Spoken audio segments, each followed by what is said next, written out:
Welcome to another episode of Silvie and Didy React. I'm Silvie, And I'm Diddy. and today we're responding not so much to a video, but to the idea of this next phase of the Marvels. Before we get into details about what that looks like, don't forget to like, share, and subscribe if you want to see more videos like this. Well, Diddy, we've talked about Daredevil before, and I think it's only appropriate that we address the elephant in the room, which is this next phase of Marvel. Yes. Yeah, I think to put it mildly, it has not been as good as the prior phases.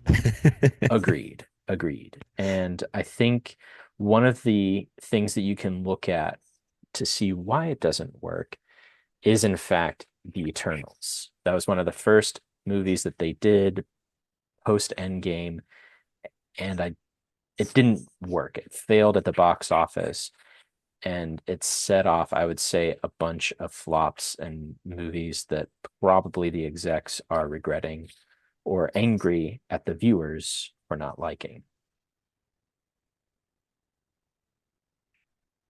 So I was going to say Yeah. yeah. So I guess without further ado, do we want to go ahead and watch that?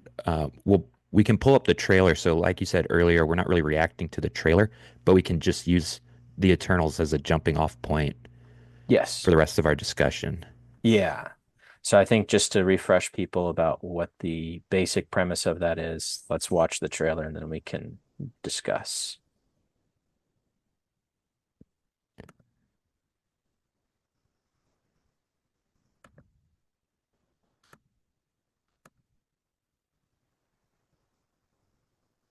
Okay, so you're seeing my screen, I correct? sure am.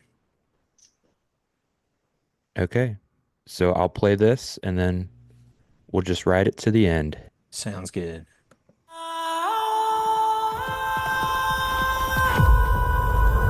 5 years ago, Thanos erased half of the population of the universe. But the people of this planet brought everyone back with a snap of a finger. The sudden return of the population provided the necessary energy for the emergence to begin.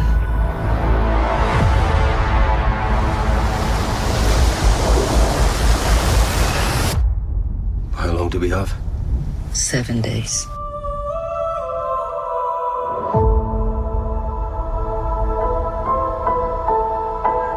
We're Eternals. We came here 7,000 years ago to protect humans from the deviants.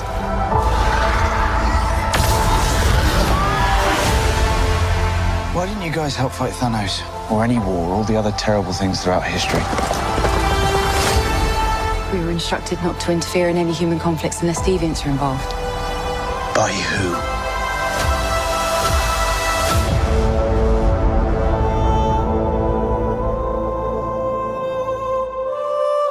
We need to find the others. I haven't seen some of them for centuries. Hi. Hello.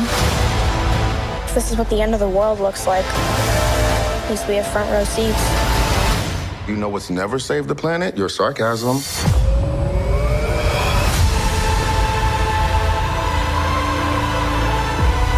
We have loved these people since the day we arrived.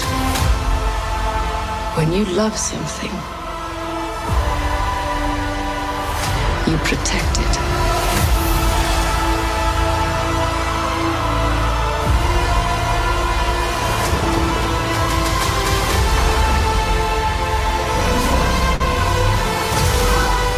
You can't protect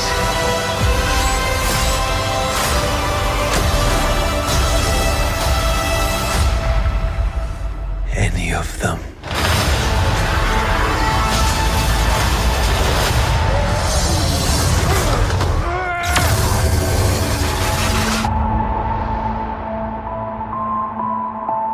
I bet you've built the perfect safe house. I mean, what's this even made of? Vibranium?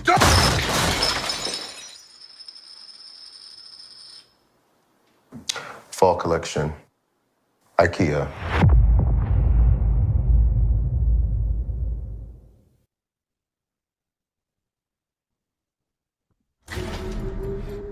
Oh, autoplay. I know. Okay. So Sylvie, that was a pretty beefy trailer. That must have been the last one. So we were actually getting a lot of story details in that one, which is nice. But Yes. did you actually see Eternals in theaters or I guess No, at I some did point not. I did the not see it. movie? I saw it later, through Disney Plus. Okay. So I guess to start off our discussion of Phase 5 Marvel, what Hmm. were your thoughts on the Eternals specifically? And then we can dovetail from there. Yeah, kind of a tangent to answer your question. I think the only movie I saw in theaters from this phase was the Spider-Man movie. Okay, all of The them are home. Was it No No Way Way Home. Home? No Way Yeah. Home was the last one with the multiverse. Yeah, which was very good. The Phenomenal. Yeah. I mean, I guess are we allowed to say at this point the special treat that fans were given from that movie? Yeah. Or we We're can going to just leave it spoil at that. this. Dear viewer, we're spoiling this phase. You had time. If Sorry. you had not already seen all three Spider-Men were there. Yes. Toby Maguire, Andrew Garfield, and of course, Tom Holland. yeah. So, um, yeah. But I mean, yeah. It was great. And then the villains came back. So most notably was shoot, I'm blanking out. Green Goblin. oh yeah. Yeah. By Willem Dafoe. Just he nailed it. And you don't even think about the fact, oh wow, it's been 20 years since he's had this role. He just stepped into it like it was yesterday. Exactly. Oh Yeah. my gosh.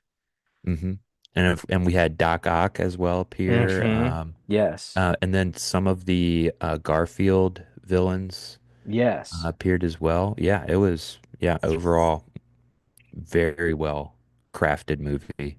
Yes. But perhaps not so much for the Eternals. That's right. I think that's part of the reason why we're getting sidetracked by Spider-Man, because that was, I would say, the best of the movies within the Marvel cinema. But I think one of the big problems with the Eternals, and I saw it in the trailer made it seem like the story was really compact and just driven by a pretty straightforward plot of some disaster is going to undo the mission that you all have. You've got to fight it, come back together, assemble as a team. But that's not really what happened in the movie. Sorry, we're going to spoil this one too, but I felt that they were going for the feel of the Avengers, but they hadn't established the characters like the Avengers. Exactly. Yeah, Exactly. that was my big problem. I think they were really excited about look how diverse our group is, but really the storytelling and the character development wasn't there. They had not previously been connected to the Marvel universe. And so I didn't find myself thinking, oh yeah, Ajax, man, it's great to have him teaming up with everybody else. Or Icarus, I believe. I don't even know the characters. Like if I'm making the mistake of, oh yeah, this was Cersei, this was Ajax, this was so and so. I don't know them. I could name all the Avengers, but I couldn't name all the Eternals. Yeah, and there were so many of them. I Yes. think there were like eight. Yeah. But yeah, viewer, if you hadn't seen the Eternals, just imagine the first Avengers movie, but in addition to the big world threat, um, that they have to set up, they're also setting up the backstory for each of the Avengers at the same time. Yes. There was just way too much that the movie was trying to do. And that's one of my, and I'm curious what you think about this. I think my reflection on the Eternals, and to some extent, we can maybe use this to talk about some of the remainder of Phase Mhm. 5. So I guess my first reaction, I'll just quickly say, I saw Eternals in theaters. I did not enjoy it. Buyer's I mean, it was remorse. it was a fun movie, but it wasn't the most, like I don't look back on that movie fondly. Um, Mm. and so my big reflection is Eternals should have been a TV show. And then you take something like, I forget what the show was called recently, um, where you had Samuel L. Jackson return, and then Oh they yeah. had Daenerys Targaryen. I forget Uh, what the show is called, but it's like the that one Invasion or was, something. yeah, Secret Invasion. Secret Invasion. That Yeah. was clearly filmed in such a way that like that should have been a movie. Right. And so somehow they're getting this backwards where it's like the Eternals. There's no reason that you should introduce 8 people and a world threat in the same movie. It's Right. just, I don't understand how they got there on paper and said, yeah, let's go with it. Well, I think part of the problem, and we can give them some grace there, is that they lost Captain America. They lost Iron Man. They essentially lost Thor after he did his last movie, which also wasn't that great. But the core of the Avengers disintegrated by Endgame. And phase five was an opportunity to reforge or to tell a different story. And I think what they did is they just threw out a bunch of different loose ends to see if something would stick. They threw out the Eternals and said, can we recreate the magic of Avengers? No, they couldn't. They threw out some Captain Marvel stuff, which didn't appeal. They tried to do with TV shows. Ooh, are you interested in these worlds with the TVA and all sorts of different stuff? And it didn't really stick. The only thing that really stuck was Spider-Man, but Spider-Man's not really going to head up this whole enterprise of the Marvel universe. I just don't see them doing that. And then Doctor Strange, they kind of made him weird, where he's both this wise, cunning guy, but then also making stupid mistakes and kind of throwing Right. himself. Yeah, like I like the original Doctor Strange movie. I thought that was really well done, but I felt like Multiverse of Madness, they were just trying to steer really hard into the multiverse, and just I don't think that it worked out. I think that a lot of the Hmm. characters and stuff didn't work out. So Eternals Hmm. is kind of the preview of where Marvel would go for what has it been? 5 years? I don't even remember anymore because I They've don't been care making to this. Yeah. reflect on I don't really care to reflect much on the movies and the TV shows since Yeah. Endgame. But yeah, I just like your point about seeing what sticks, that's what a focus group is for. Right. Like that's where you can ask people directly, what do you want to see? And then also um some of these movies, let's be honest, wouldn't be flops if for some reason we were spending 2 or 300 million on every single movie. You know, like Right. like think about like one of my favorite movies recently was Godzilla minus one. Oh yeah. That thing cost less than 15 million to make. I Can you know. believe that? That's And it crazy. was a great movie, a beautifully well-crafted movie, and some of the things that you really some of the best moments that you get in movies from like modern cinema are because of the budgetary constraints, right? They had to shoot a movie in a very specific way, um, using very specific practices because they couldn't just throw everything to the VFX artists. Yeah. Like So my wife and mhm. I we haven't seen it yet. We're about to go see Gladiator 2, but there's a couple video creators or movie creators that we follow that just talk about movies that they've enjoyed, and a lot of their interests are similar to ours. And they were talking about Gladiator and how going into the filming of that they had a terrible script. All of the actors hated the script they were given. So Hmm. most of the iconic lines that we remember from the original Gladiator movie Yeah. are ad libs. Nice. And like that's crazy. I didn't know that, and it just deepens my enjoyment of that movie. But Hmm. they had a lower budget. It was only, air quotes, 100 million, which, for big budget Yeah. Hollywood movies is small, but like they have to operate within constraints. Right. And I feel like Right. that's kind of part of the beauty of movie making, and we've sort of lost that in the Disneyfication where you can just throw as much money as you want, you know? Yeah. And I think ideologically captured at times too, where there are other things that are more important than storytelling. Yes. Well, let me ask you this.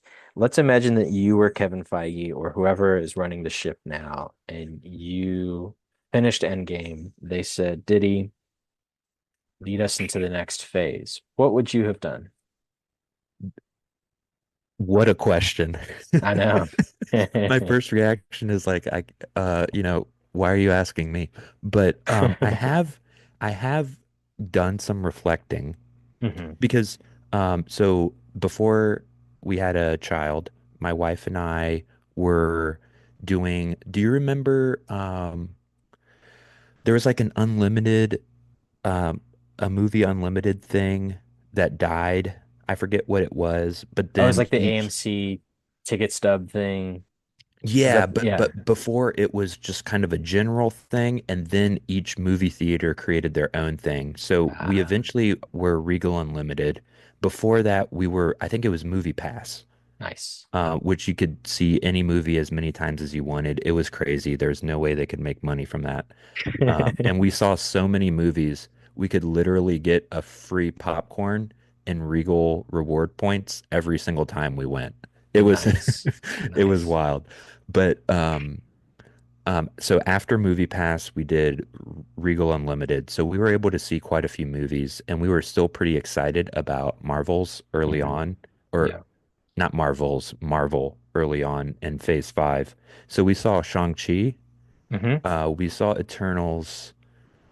Um, After Eternals, that was really when we soured on seeing Marvel in theaters. Yeah. I think we saw Thor Ragnarok in theaters. Hmm. Um, but anyway, long story short, Shang-Chi was my favorite. And one of the reasons is it was a fairly generic action movie, but it really paid homage to Jackie Chan Hmm. and those Yeah. old style martial art movies and how they filmed those, and some of the fight scenes that they had in Shang-Chi were very good. The thing that I disliked was the final act when they had VFX and it sort of just washed everything out. They sort of Yeah. had this like grounded fighting style that they abandoned Hmm. at the end, which was a little disappointing. But I mean, when you consider his powers, it sort of anyway, that was my favorite. And what I was kind of reflecting was part of that idea was sort of them trying out different, because if you reflect on everything up to Endgame, that was literally Marvel perfecting the standard superhero movie. Hmm. If you're going with standard superhero movies, you're not going to do better than that. I'm sorry. And the fact that it already exists will kind of make fans think, why am I watching this reattempt? I'm just going to go watch the first time, which Right. we know was really good. So don't recreate. And Right, you said right. you So part of liked. my point is Hmm. don't recreate that. So then like the things where they're starting to do like experimental things like Werewolf by Night, um, Hmm. which wasn't the most amazing thing, but the fact that there was love and there was craft and they created something different, you know, Right. um, Well, and I'd and say that's what then Disney Plus is for, is you want to experiment with new things, but then the movies you want some coherence. yeah, yeah. So I would say that that you would still, so from a production standpoint, your original point of saying Marvel is just throwing things at the wall and seeing what sticks, Hmm. you should not be doing that with your theatrical releases. You Right. should have a game plan. And that was part of what soured us. It's like, what is, like Colossus appears in the Eternals Hmm. and he doesn't appear again in any of the theatrical movies. But if you're a comic book fan, you know that it's like Colossus doesn't just disappear. Like Colossus and all of these like universal galactic threats are Hmm. there. It to kind of put them in one movie and it's like, oh, that movie didn't work. Okay, moving on. It's like Yes. it Yes. that part is really telling of like, okay, y'all really didn't know what you were doing. But I guess just to finish my point real quick, Hmm. um, so like Doctor Strange in the Multiverse of Madness, Yeah. um, like I'm still perfectly fine with the idea of that movie, but lean into the horror and the grotesque. Right. Like you literally have limitless possibilities. Make Hmm. a Marvel horror movie. Yeah. That would be really cool. But then to your point, like make the characters logical, make them still make sense with what we know about the characters, craft the movie well, of course, but then also just kind of lean into, okay, you're not going to get a standard movie, like maybe for the team ups, Hmm. there's like a through line running, and then we have team up movies that are more standard, but each of the individual movies, like have the other one that we saw was the Black Widow. The Black Mm. Widow, his Yeah. like make an actual well-crafted spy thriller. And I don't mean um like whatever the whatever that Black Widow like spy thriller knockoff was. I mean like bring in some people from James who have made some of the best James Like Bond movies Born or or something. Yeah. bring in like experts on these other styles Hmm. and craft a spy thriller because we haven't really, even though we have Black Widow, we don't have an actual spy thriller movie. You Right. know, like there are so many opportunities to do some really cool things, and each time we just got generic Marvel scraps, Right. Yeah. you know? Hmm. I think if I were Kevin Feige, if I were trying to run the ship, I think you would have to try and anchor the next phase in somebody. I think the obvious person probably would have been Doctor Strange, Hmm. so that there's continuity, and then Spider-Man is And also associated with access Doctor to the Strange. multiverse. Yeah. And Samuel Jackson. So those three characters are already anchored, and then you branch out from that. So Shang-Chi is connected to Doctor Strange because the realm of magic.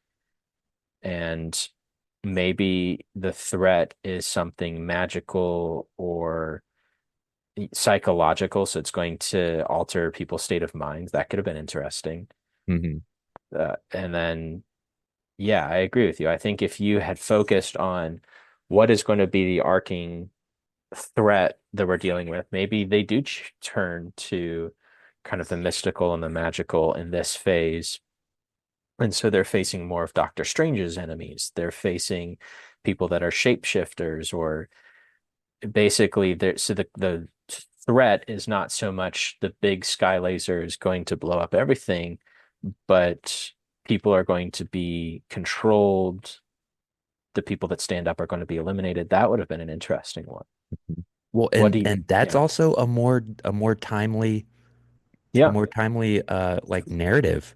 Like um it's sort of it's like adjacent to the idea of like media propaganda to a Hmm. certain extent, like just Yes. an external threat to Earth controlling the masses and leading them to think certain things or do certain things. Well, I mean, the thing that they were hinting at, especially with what is it, the Kree? I'm blanking on that part of Oh, but Captain like Marvel. shapeshifters. Yeah. The whole issue is that they were going to take over the government and its kind of secret society Hmm. deep state, which that's a good thing. Even if you don't like it, even if you don't agree with it, it's a good thing. And again, like Secret Invasion, make that a movie. Yeah. Yeah, that I could have been your Avengers movie mhm. where You're bringing Doctor Strange, Spider-Man, Shang-Chi, and maybe two other heroes that you actually developed to fight this. And they can't just punch their way out of it. They have to think of a smart way to uncover the plot. That would be different. That would not be just the world's in danger, but it would be, here's a new level of threat. We're used to punching our way out, but now we have to think our way out. Exactly. And that just deepens your connection and your love for the characters when you have Mm-hmm. good bad guys that are actually threatening. Yeah. It causes the good guys to become that much stronger to overcome the threat. And then you Right. love them more for it. Yes. Well, as we get to final thoughts, Diddy, I wanted to give you first shot. What are your final thoughts about the Eternals and Phase 5? I think my final thought is, as someone who's obviously not behind the scenes, it just feels like there has been no direction, Mm-hmm. right? In the first few phases leading up to Endgame, there was a clear direction, there was a clear goal.